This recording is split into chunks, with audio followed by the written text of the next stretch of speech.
ଦେଖି ଦେଖି ଯାତ୍ରା ଟିକେଟ ଆଣିଛୁ ବହୁତ ମଜା ହବ ଯାତ୍ରା ଦେଖିବାକୁ। ସେଠି ତମ ଫେଭରାଇଟ ନିଶା ମହାରାଣା ବି ଆସୁଛି।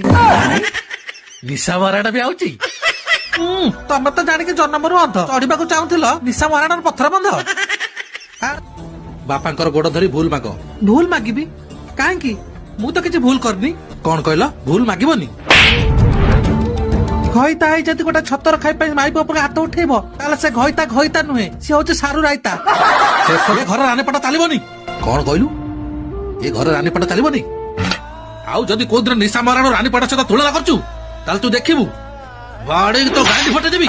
ରାନୀପଟା ଅରୁଆ ଚାଉଳ ନା, ମଞ୍ଚ ଉପରେ ଯାଇ ପେଟ ଦେଖେଇ ଭଜନ କରେ। ବୋଉ, ଗରିବର ପେଟ ପୋଷିବା ପାଇଁ ଯଦି ନିଜ ପେଟ ଦେଖି ଅପରାଧ ତାହେଲେ ହଁ ସେ ଅପରାଧୀ। ତତେ ସାବଧାନ କରିଦଉଛୁ ଅଜୁ। ଆଉ ଥରେ ଯଦି ନିଶା ମହାରାଣା କଥା ଉଠେ ତାହେଲେ ତ ହାତକୁ ମୋଡି ଭାଙ୍ଗିଦେବି। ଏବେ ଭାସ୍କର ଦେଖୁଥିଲି ରାନୀପଟା କାଳେ ପୁଣି ଖଣ୍ଡଗିରି ଆଉଛି, ମୋ ପାଇଁ ଗୋଟେ ଟିକେଟ ଆଣତନି।